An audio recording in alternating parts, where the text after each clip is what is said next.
Missionaries, it's good to be with you for this study course that we're going to be having on Clare of Assisi. This year, 1993, we're celebrating the 700th anniversary of Clare's birth. And suddenly there's a focus of the scholarly world on this figure who, for many years, in some ways was in the sidelines compared to the figure of Francis himself. Some of this is due to Clare's own reticence to express her role, her real leadership role in the Franciscan movement, the way she refers to herself so often as the little plant of St. Francis. That Francis found me and nourished me and planted me and sustained my growth. And we see her somewhat of a passive figure in relationship to Francis, and also the way of life that she chose for herself, partially chose, partially imposed, of a cloistered existence, removed her from the public realm.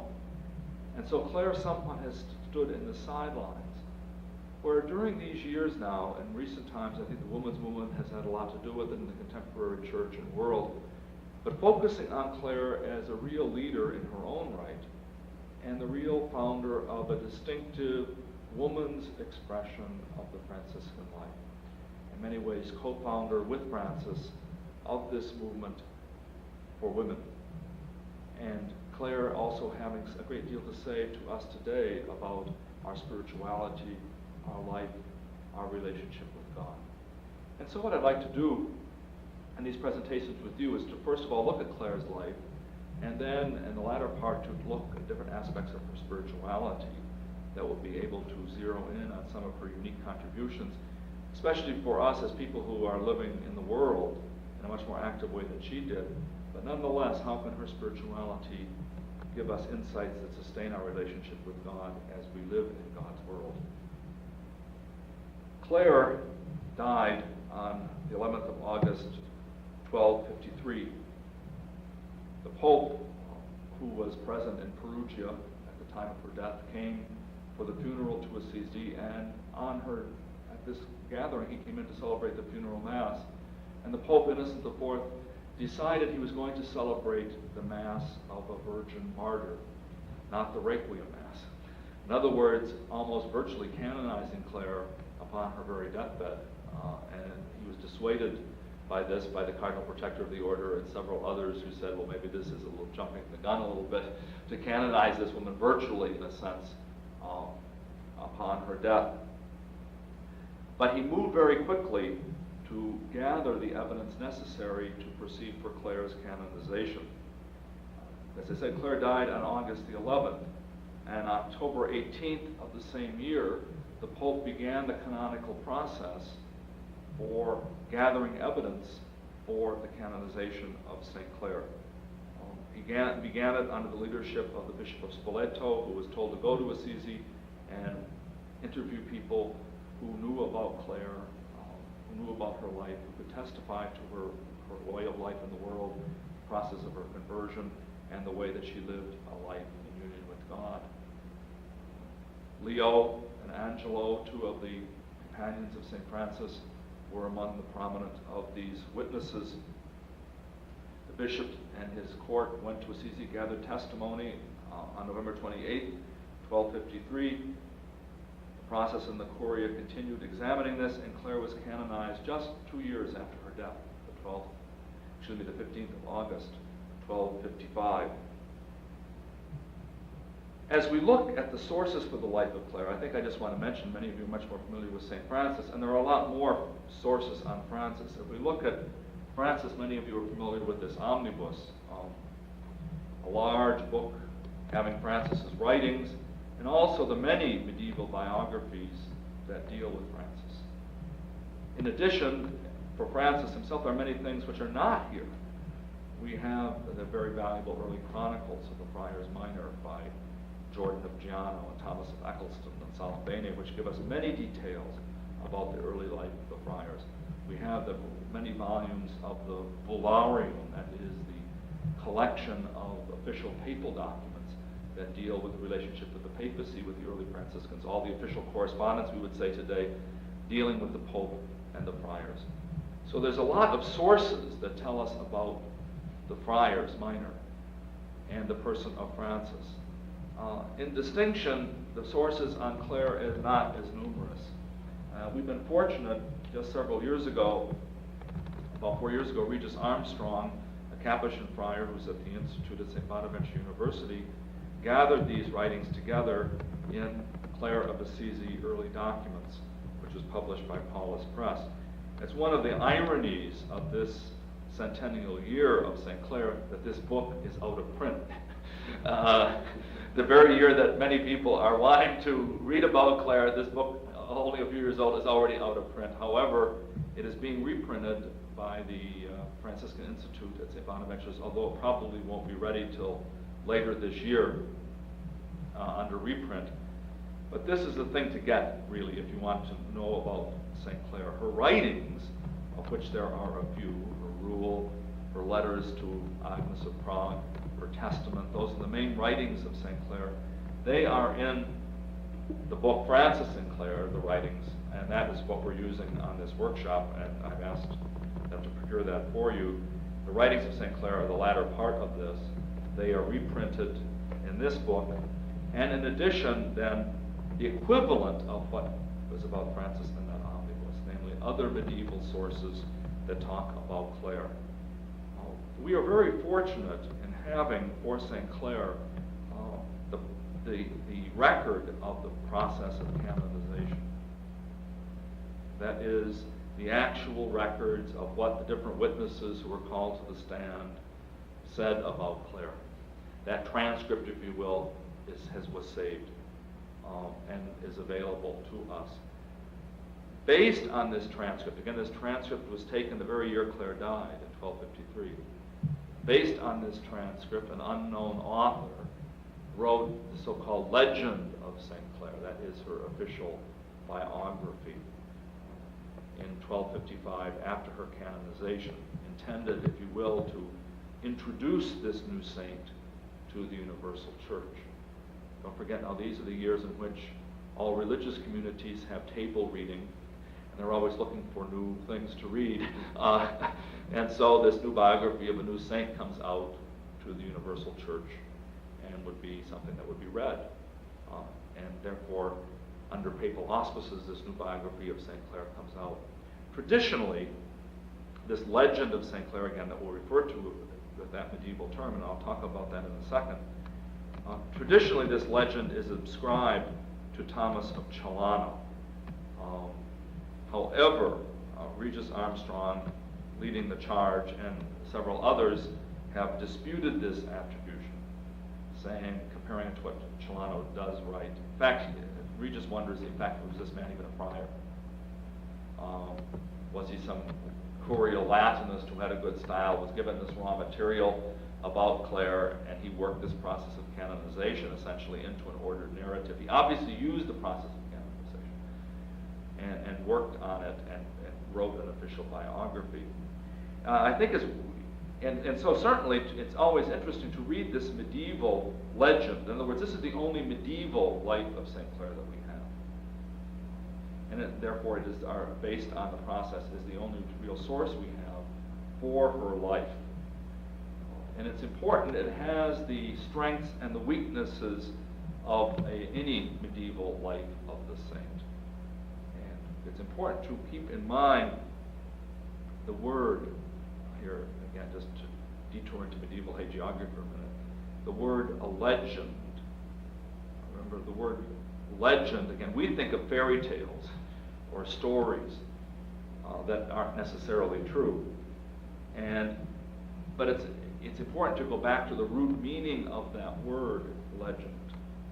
Remember, those of you who studied Latin, legenda is a gerund ending of the verb, and it comes from the verb lego, to read. A legenda is something to be read. Like we have the English word agenda, which comes from the Latin verb ago, meaning to do. So agenda is a list of the things to be done. And a legenda, therefore, is something that is to be read. And therefore, it is intended to be a public life of the saint. That is, to be read publicly to a community. And therefore, what a legend tries to do is very different from a modern biography, where we are looking for true-to-life things, all the details, preferably the smutty details of the person's life, with the human interest story connected with the person. Tell us about their family, tell us about their birth, tell us about their upbringing, all the things that influenced them in their life and the critical decisions they made and so on. A legenda in the medieval sense is not interested in that material. The legend is trying to have the memory of this holy person, but as that person is to be remembered by a community. In other words, the community has a certain standard of holiness. It has certain values that it is looking for, that we are all trying to live in our Christian lives. And so what you're trying to do is introduce the saint, in this case Clare, as a person who embodies those virtues, who lives out the values that we are struggling to live. And so a legend, in many ways, first of all, interprets the life of the saint, the dead person, in terms of these values and their ideals. And to do that, for example, it uses typically a lot of scripture. There are a lot of scriptural quotes or allusions. There are a lot of allusions from the biographies of earlier saints. In other words, you're trying to say that this person fits the pattern of holiness of the Christian life. The way the scriptures tell us what living as Jesus means, how that person did those things. And then it has been written for a community, concretely, especially for the church at large, but in a particular way for the community that follows the way of this saint. That in many ways, the biography of a Saint Francis or Clare is a formation manual par excellence. That is, in the life of our founder, the life of our foundress, we can see the values to which we should aspire in our own life. How this saint expressed the values that we are trying to live as poor Clares, that we are trying to live as Franciscan friars. We can see them in the life of the saint. And the third thing about a legend, it calls for a response. We've heard about this life. What are we going to do about it? One author describes medieval hagiography or the lives of saints is to say that the saint is both admirable and imitable. That is, the saint is first of all admirable. On one level, they're different from you and me, who are kind of struggling along. The saint is always pictured as the person who has in some way got it together, who radiates togetherness and strength and life with the Lord. And to that extent is a little bit above you and me. You kind of marvel at the saint and look at them. Power of the saint, their ability to intercede with God. Sure, why are there so few writings about Saint Clare? Was it a reaction on the part of the Clares with the friars going into more established studies? Or why didn't they write within themselves? Well, let me just say this. First of all, Francis is an exception, and that there are so many biographies about Francis. And there's a reason for that.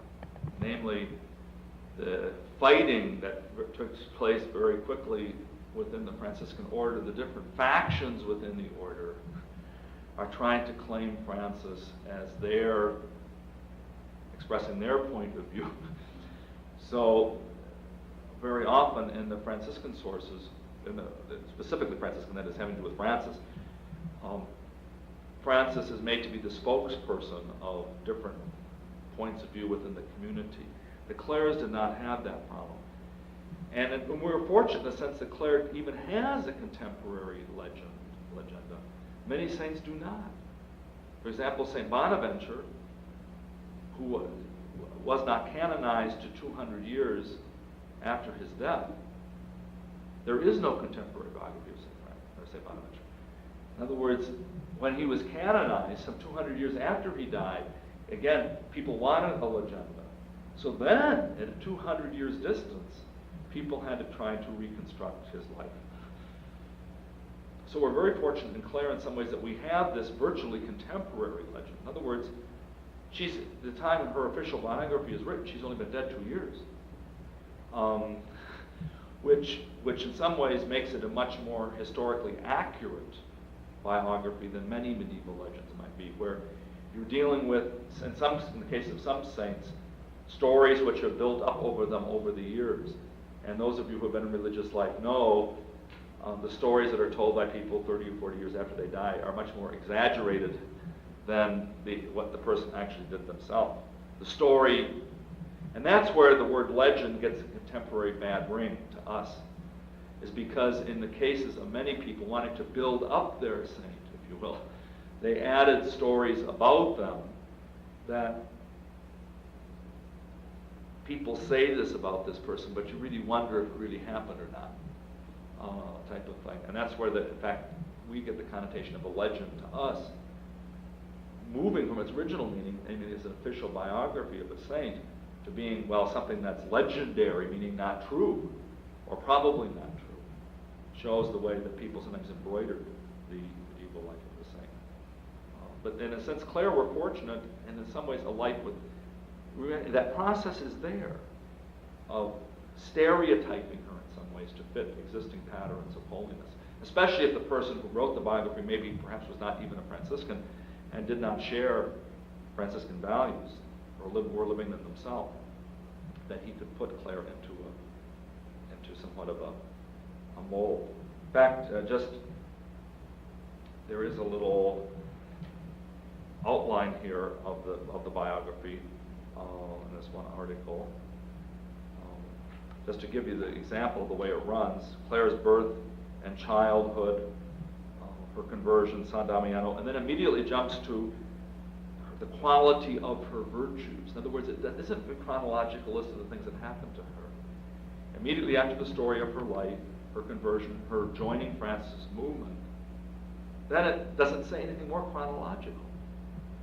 It jumps into her humility, her poverty, her mortification, her prayer, the formation of the other sisters, and mutual charity. In other words, the virtues it sees as characterizing her life, and then selecting stories that illustrate that.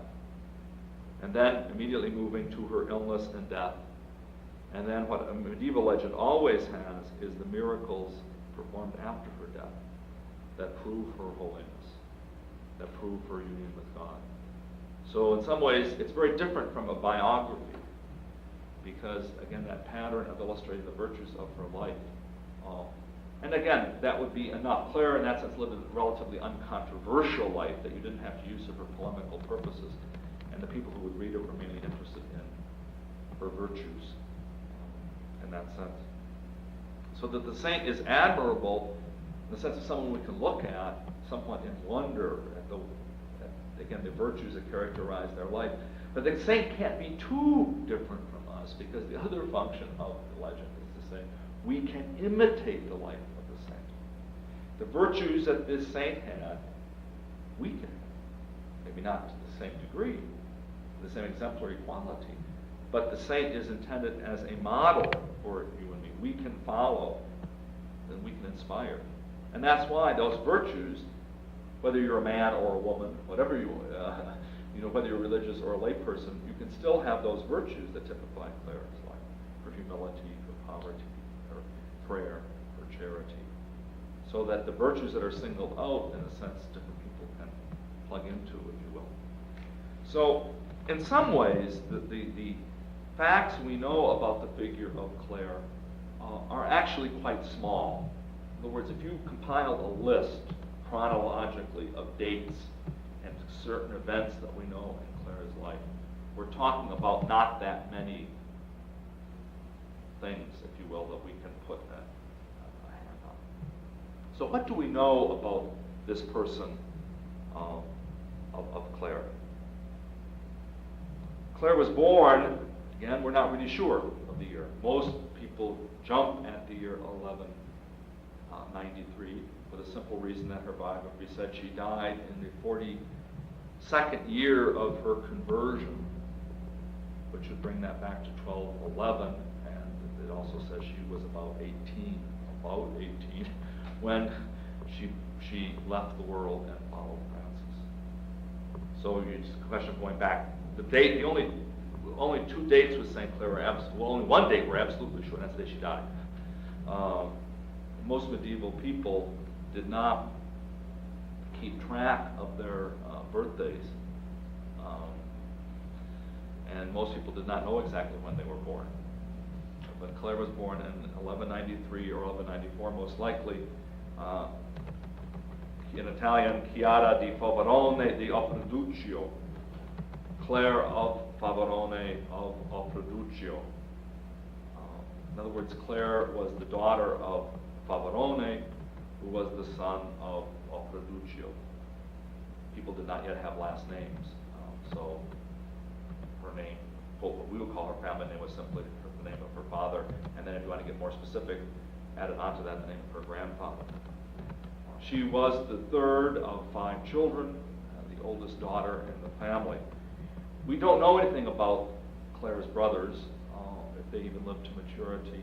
We do know she had 2 sisters that survived and eventually joined her at San Damiano. Her sister Catherine, younger than she, and even younger yet, Beatrice. There has been some study done by the famous historian's daughter, Arnaldo Fortini, who many of you are familiar with as having written the big biography of St. Francis, many years mayor of Assisi and great historian of the Assisi local records.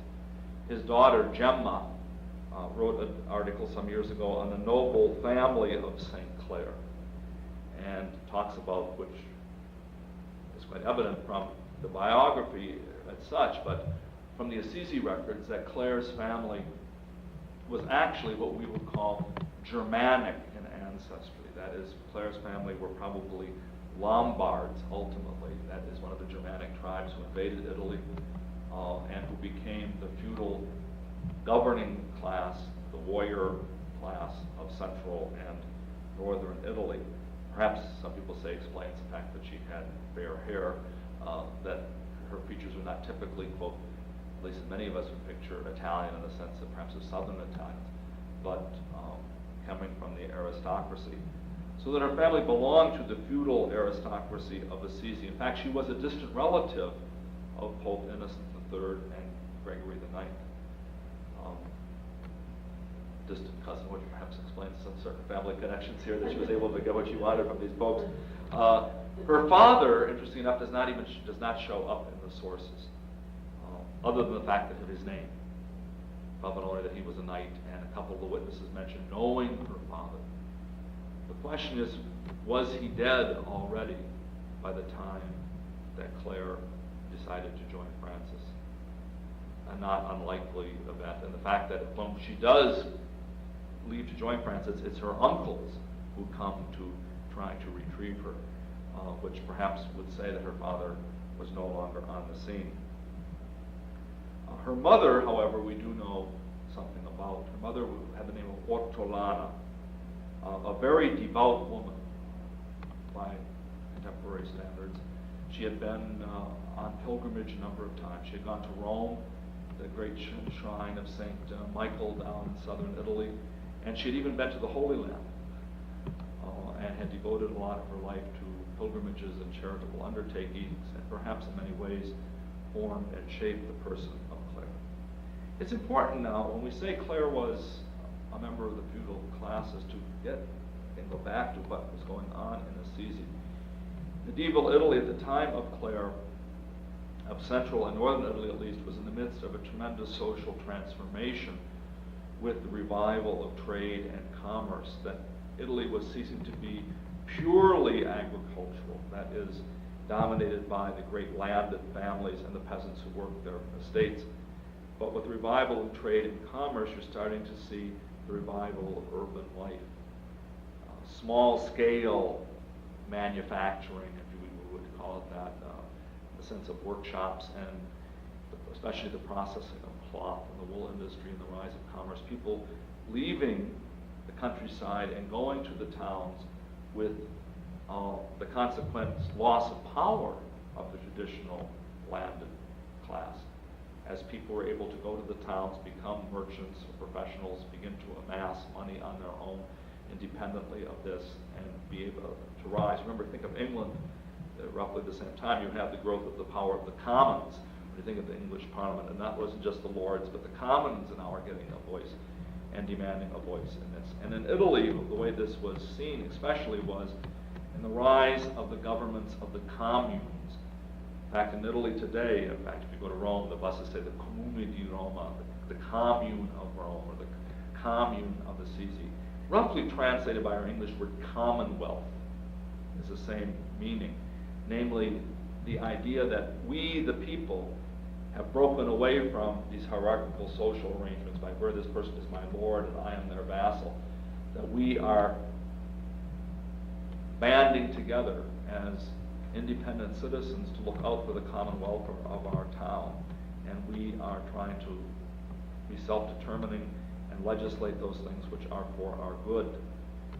And so Assisi was one of the towns in Italy that was enjoying a great prosperity, a great growth. At the time of Francis and Clare, Assisi had roughly 10 to 12,000 people in the city itself and in the surrounding county or condado of Assisi, which is a sizable Italian city of the time.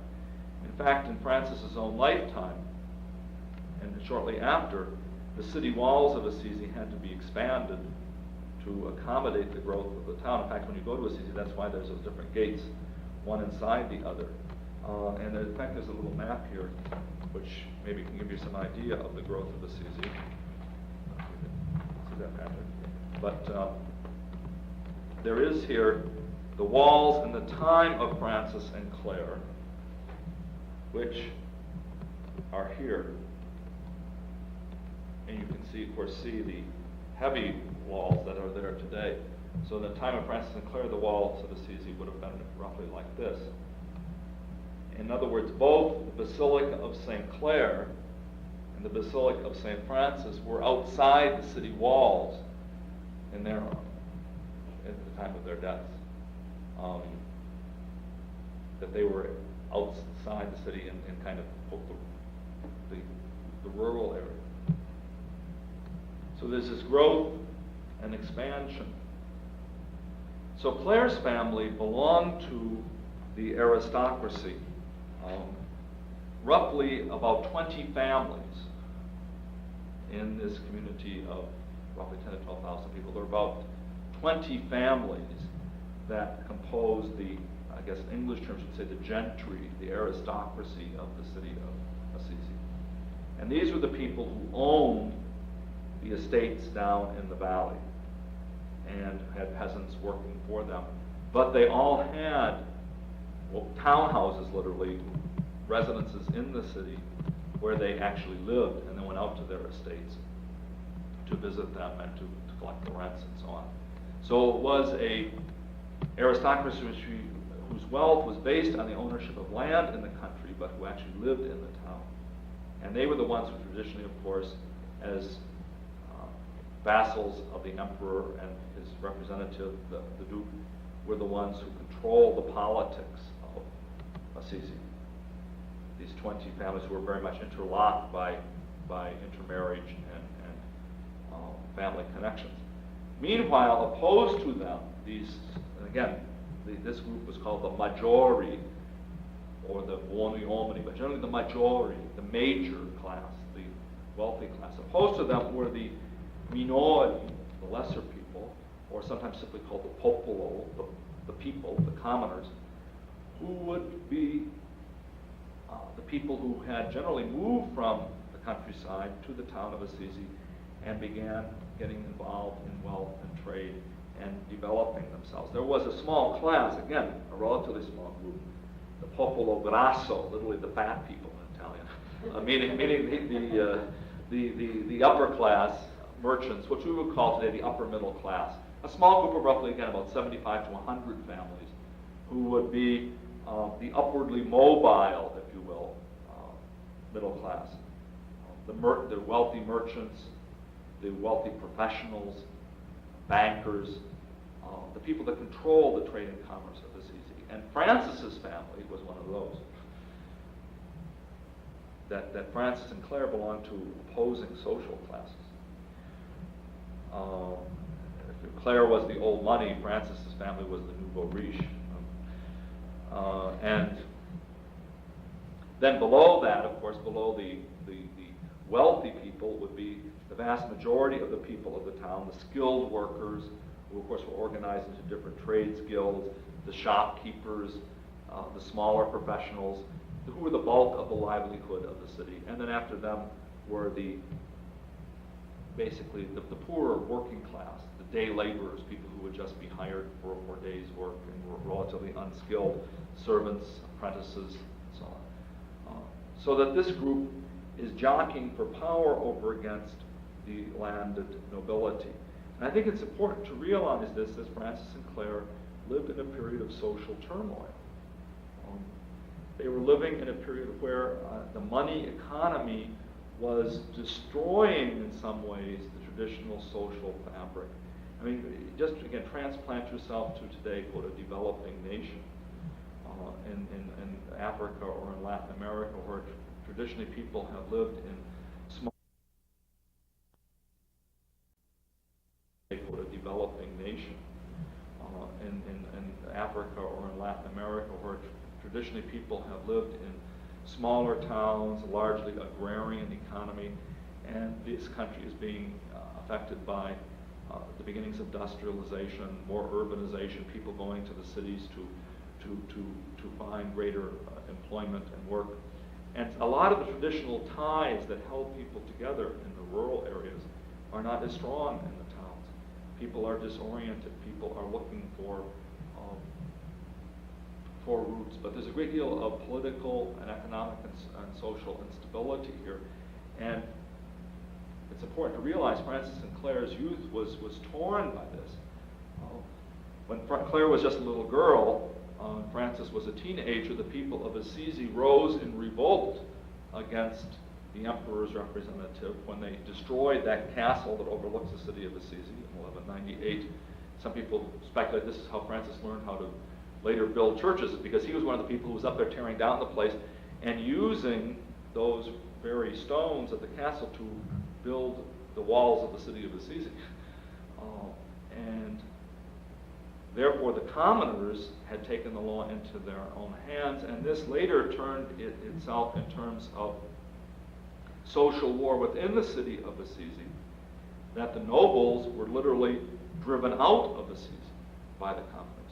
So that Clare's family was forced into political exile about the year 1200 by social revolution in the city of Assisi itself.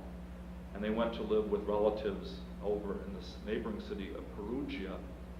They did not come back till the year 1205, when a peace pact was signed between the different factions of Assisi, so that basically, if we would say from Clare, from being 7 years old to 12 years old, she was not living in Assisi. She was living in Perugia. And so it's very interesting to see people coming from different social forces and contending factions, that in some ways Clare and Francis would have come from different worldviews in some ways of their values and the values of their families, and yet they cooperated on a evangelical gospel life that in some ways was in reaction to a lot of the power-seeking and striving for wealth and status and power that was characteristic of both of the groups, that they were looking instead for values that were contrary to this. One of the things that we see about Clare very early on is the fact that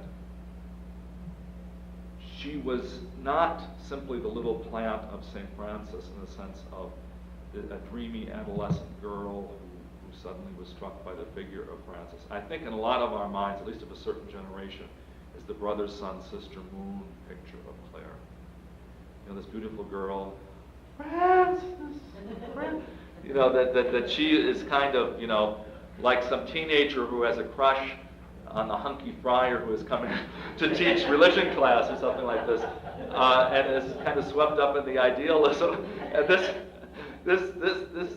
is not the picture that you see from the process of canonization. I think this is the very valuable thing about that one of the things that is very clear from the process of canonization is that Clare herself had chosen a life of penance before she met Francis or heard of Francis. I mean, of course, in a town as small as Assisi, she probably heard of Francis in the sense that not too many, really the next year or so after she came back to Assisi was Francis's dramatic break with his father, 1206.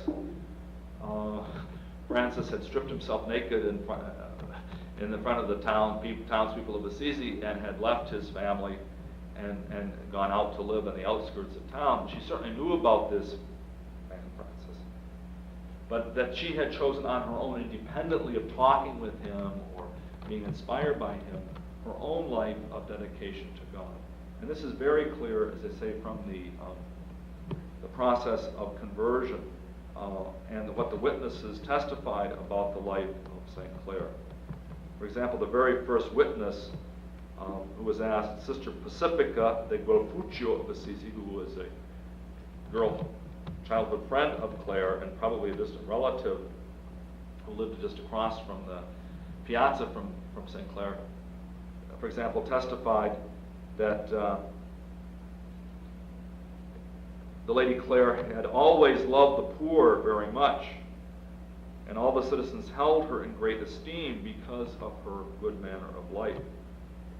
This was as a lay woman, and she testified that she, for example, stayed in the house and very seldom left her home and stayed in her house. When she did leave the house, it was for purposes of charitable activities.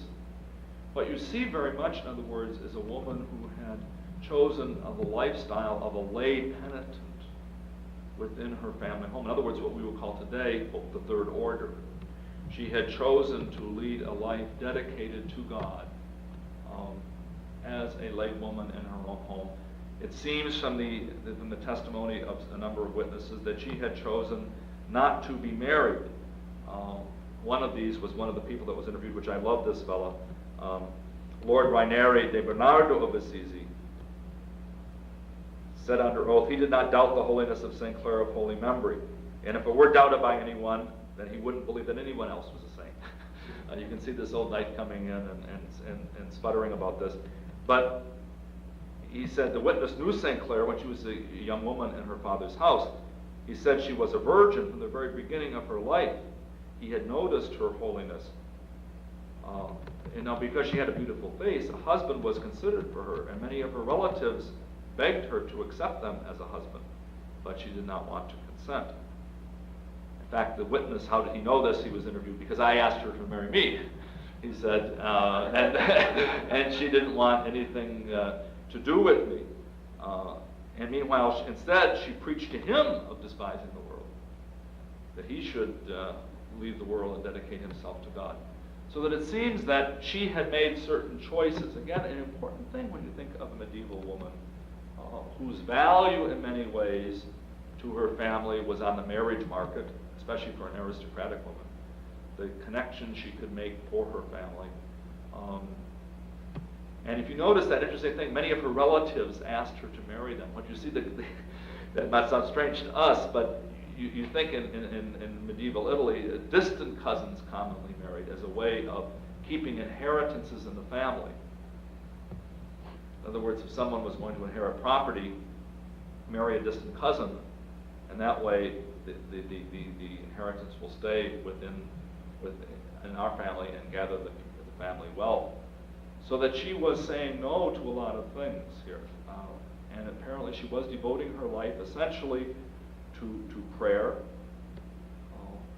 in her home, becoming in some ways a recluse, and several of the witnesses comment on this, that she stayed at home a great deal, that she had determined to remain single, to dedicate her life to prayer, to almsgiving, and to charitable works. It's interesting, one of the other witnesses makes a mention that she, as a lay woman, she donated alms to the construction of the Porziuncle.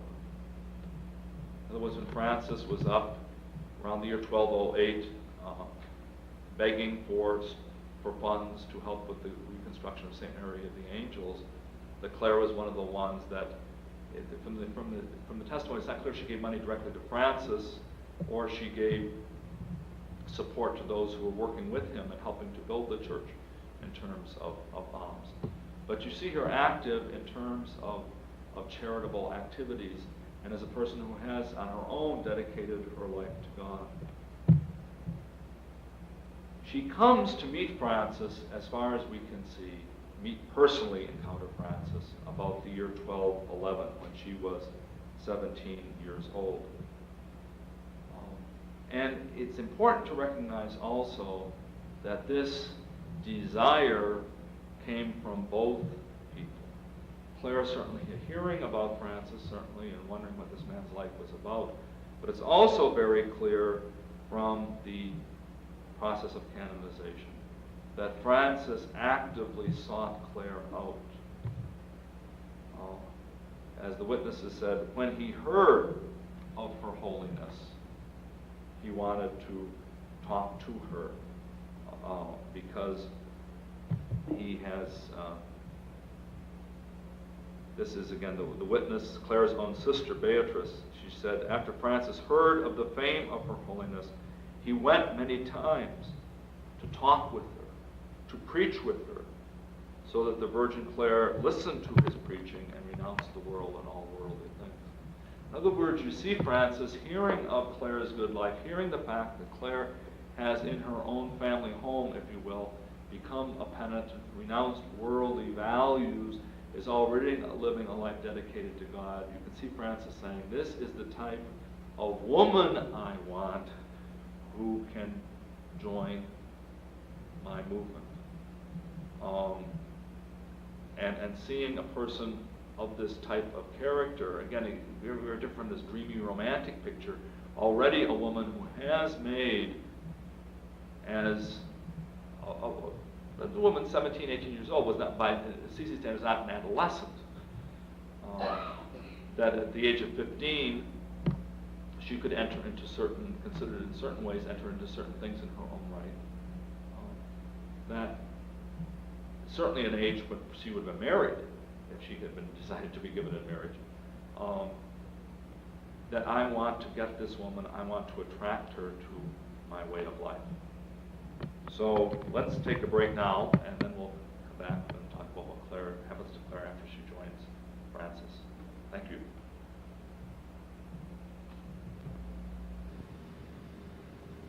Good morning. We're ready to continue with part 2 of our series on St. Clare, our workshop. And I think under more favorable conditions today, I think we'll notice the quality of the film is a little better as we talk and discuss, and hope it won't be so distracting for you. We left St. Clare back just about the point when she is beginning to encounter St. Francis. And just to recap what we have been saying, Clare's family, who came from the aristocracy of Assisi, the feudal nobility, the landowning class, had been driven from Assisi about the year 1200 in the civil wars that racked that commune, and came back at the time of the peace of 1205. And it's shortly after this, as Clare is reestablished in Assisi, that she begins to devote her life more closely to the Lord, following the path that we would call a lay penitent, of which there are many in the Middle Ages. All the witnesses who knew her before she left the world and actually joined the Franciscan movement in 1212 comment, all of them, about her holy way of life as a lay woman. That she was considered as a saint by all who really knew her. And different things stand out. First of all, that she was refusing offers of marriage, a big disappointment to her family in many ways, when a noble young woman's worth was her value on the marriage market, the possible alliances she might make for the family, her use in arranging commercial alliances of various kinds. She was, as one of the witnesses said, and I found one of the references that talked about this, that she always stayed in the house, hidden, not wanting to be seen by others. That she had chosen a basically contemplative orientation to her life, remaining at home, not being active in many of the social affairs of the young people, but devoting her time to prayer. When she did leave, she leaves her works of charity and almsgiving. So we see various notes of remaining celibate, remaining basically contemplative, engaging in charitable activity. All of these works mark her as someone who had chosen a life essentially as a lay penitent in her own home. And therefore, though she may have heard of Francis and been inspired by him, it was also Francis's idea too, as we ended with. He desired to see her. He desired to talk to her. We're wondering perhaps where this connection was. And we can't forget, that I didn't mention last time, I don't think, that Clare's own cousin, Rufino, who lived with her in the family home, had joined Francis the preceding year, about 1210. And we can see this young knight of Assisi coming down, telling Francis about his cousin, who he lived with and who had chosen a holy life. And perhaps this was the touchstone by which Francis really got to know about Clare. Perhaps this is the type of woman who would be interested in my gospel project. In any case, about 1211, when Clare was 17, 18 years old, she begins a process of dialogue with Francis. Of course, in those days, Francis couldn't talk to Clare privately. It was considered highly unethical conduct for an unmarried man to be in the presence of an unmarried woman without chaperones, we would say, without some kind of companions. And so Francis was always accompanied by another friar, generally this brother Philip the Long, as he's called in the sources, Philip the Tall, who went with Francis and who later served as Francis's liaison. We see him in the sources as the friar who was dealing on the part of Francis with Clare and the poor ladies. Francis, accompanied by brother Philip, Clare, accompanied by one of her lifelong friends and companions, such as Filippa Orbona de Golfuccio, one of whom later joined her at San Damiano, the other who became a married laywoman. They accompanied Clare, and they said many times Francis would preach to Clare, talk with her, exhort her. In other words, a person who has gone, in his mind, perhaps as a good woman, living a holy life, but could take that other step, as the rich young man did in the gospel, selling all things she had, giving it to the poor, and taking that final gospel step of total renunciation for the gospel's sake, talking with her and persuading her to join. The other thing that, again, I forgot to mention last time, or did not mention, but it's important to keep in the back of our mind, is we would say Clare is 17 or 18, that she is an adolescent, a young woman in the sense of someone who's just breaking into maturity. But really, when we think of it in terms of Italian culture at that time, Clare would have been considered more comparable to someone today that we might think of as being 24 or 25 in terms of her responsibilities, the way people would have thought of her.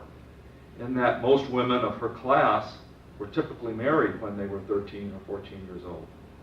Basically, as soon as they were old enough to bear children, they would be married off. And the fact that Clare was not married at the age of 18 shows that she was resisting in some way her family's pressures, but that she would have been considered a young woman, but a mature woman by society's standards. She wasn't a girl, as we might think of that. The other thing about it, too, we can't forget, is that Clare was an educated person. Unlike many common women, commoners who might have not had too much of an education, Clare, as a member of the aristocracy, would have had a significant amount of education. Certainly not to any great extent, but she would have been trained, really like Francis, and perhaps had the same level of education as someone like Francis. Trained, tutored.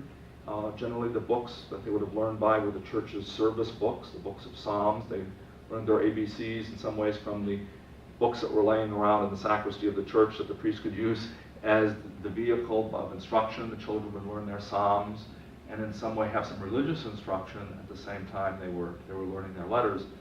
But Clare, as an aristocratic woman, would have been literate. And this is very important to see that a woman of the aristocracy was not just a shy, retiring person that stayed in the background. Certainly they did not take part in public life, and that was very strictly laid down, coming from Roman law, that the place of the woman was within the interior realm of the household, and that women did not hold public office or go out and engage in business and this type of activity.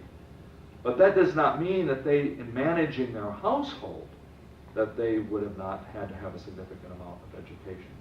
An aristocratic woman, someone of Clare's background, would have been expected to marry and to be a great asset to her husband in the management of his estates.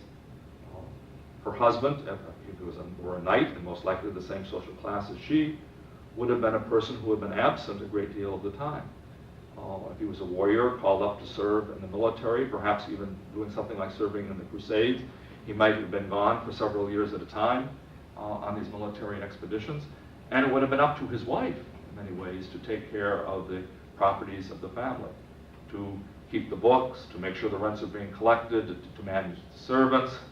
And so she would have had to have a considerable amount of what we would call management skills. So that, in other words, equivalently today, we would have said Clare was almost a young professional woman in the sense of the type of background or training she would have had that would have equipped her for use to her family and to her possible spouse as a marriage partner that she could manage in good stead the large household that would have been entrusted to her as a great lady of the aristocracy. The other thing that would have gone for that, and feel free to interrupt me if everyone asks a question too. The other thing that we see is certainly Clare would have been trained in medicinal arts. That this was considered the role of the woman of the house, to take care of her children, her servants, her employees, and be trained in the various medicinal lore of the time. And we see Clare later on in the Acts of Canonization being someone who was tending the sick, and as someone who has that type of background, that she was able to step into that type of service role. So it's important to keep in our mind, again, to correct that picture along with Clare's decision of living a life as a lay penitent, but also that this person was quite trained by medieval standards and educated. So that I think it's important for us to correct that picture of basically the young, uneducated girl. Even someone, say, like St. Teresa of Lisieux, who really went as an adolescent in the Victorian period into the convent. It's not even like that.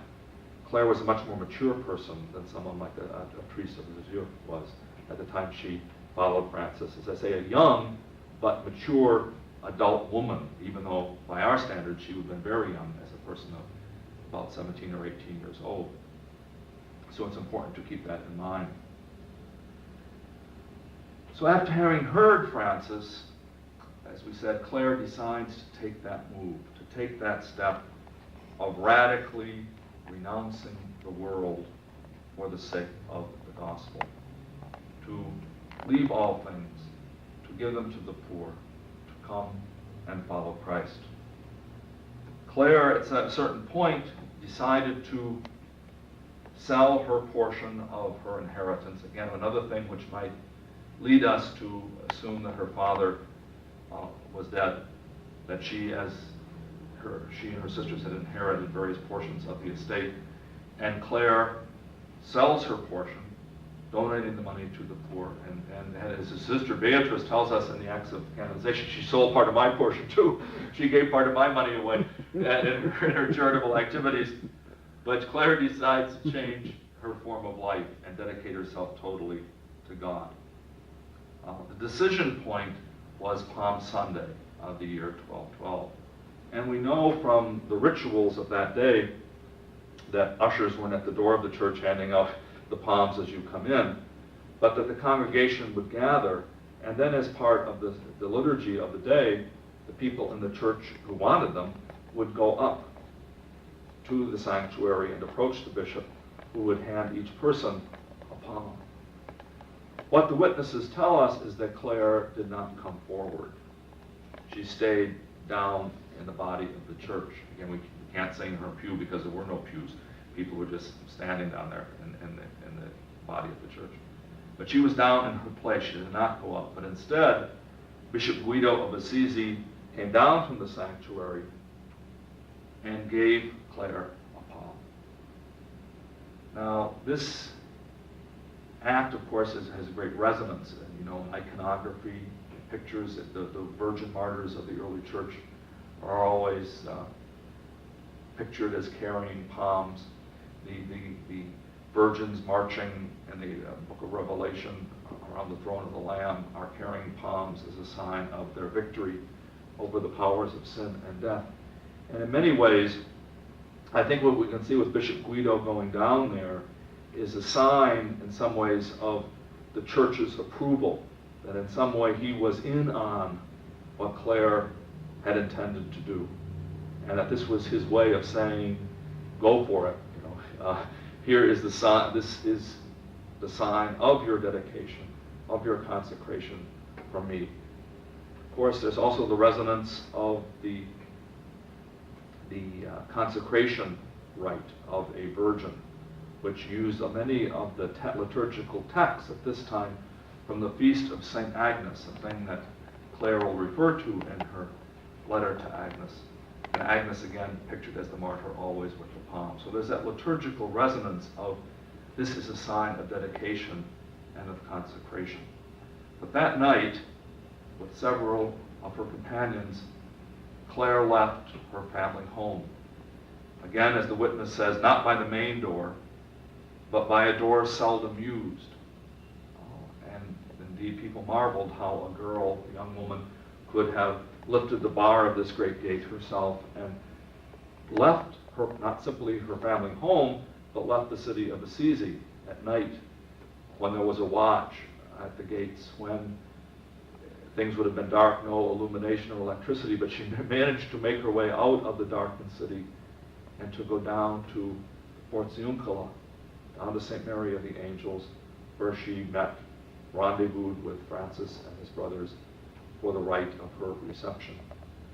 Some of the sources say that the door that Clare used to leave her family home was a door that was used for a special purpose in these large townhouses. That is the door of the dead, which was used only on the occasion of bringing out the bodies of the dead, and therefore was reserved for that special occasion. And another symbolic note, in a sense, that as the dead bodies of the family were carried out through this door, this is the door that Clare used, in a sense, quote, to die to the world, to die to her past life, and follow a new life in Christ. Clare goes down to the valley, as we mentioned, and there was tonsured by Francis and the brothers. The tonsure, a sign of her penance and her dedication and her renunciation of the world, in the same way as Francis, stripping himself of his garments, Clare now declares that I am dead to my former life, and I am living now totally for God. A big problem arises now for Francis, and that is, what do I do with Clare? I mean, it would have been considered highly unethical, even today, obviously, for a young single woman to say, oh, I'm going to dedicate my life to God, I'm going to move in the friary. It doesn't look very good. What am I going to do with her? And besides, there was no friary even to move into. Don't forget, at this point, the Porziuncula was simply a base of operation for Francis and his brothers. They did not have any houses there. There were a few little huts that they stayed in from time to time. But mostly at this time, their life was itinerant. They were wandering about. They had no fixed abodes. They would take shelter where they could. People who would take them in, the village priest or some kind family, or stay outside in a shed as they were going about preaching and working. And again, this would have been considered highly improper for a woman to lead this kind of wandering life. There's only one type of medieval woman who was on the roads, and we would today would say a lady of the streets, because there was only one type of person, as a woman, a single woman who was wandering around, and that would have been a prostitute. So that Clare would have immediately tagged, in terms of her character, as a woman of ill virtue, that she did not have a place to go to and a place to stay. But as I say, where? This is the problem. This is the problem Francis has. And what he does immediately is to send her to a Benedictine monastery, San Paolo de Abadese, as a temporary refuge. This monastery was about 4 kilometers from Assisi. And I think a thing to keep in the background in our mind is part of the reason perhaps Francis chose this Benedictine monastery was that in the year 1201, this Benedictine monastery had been declared a sanctuary. That is, people fleeing from their enemies, even fleeing from the law, sometimes vigilante law in the Middle Ages, but they could find asylum in this monastery. That is, people who were being pursued for any reason could go there, and if people had taken refuge in that monastery, no one else could use force against them to bring them out.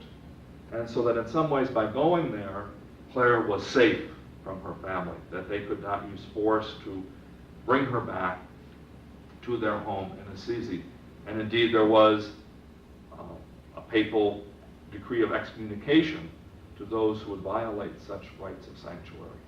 So that Francis knew that this place, which has a right of asylum, in a sense, would guarantee Clare's safety here. However, her family does come, and they find out what happens, that she has gone off with this local Pazzo Francis, this crazy man who has given away his possessions and is living like a bum in the streets, wandering around, that they come and they're trying to talk her out of this madness. Maybe it's one thing not to be married. Maybe it's one thing, okay, if you want to dedicate your life to God in some ways, but you can maintain the dignity of our family and of your position. You can stay at home as a single woman.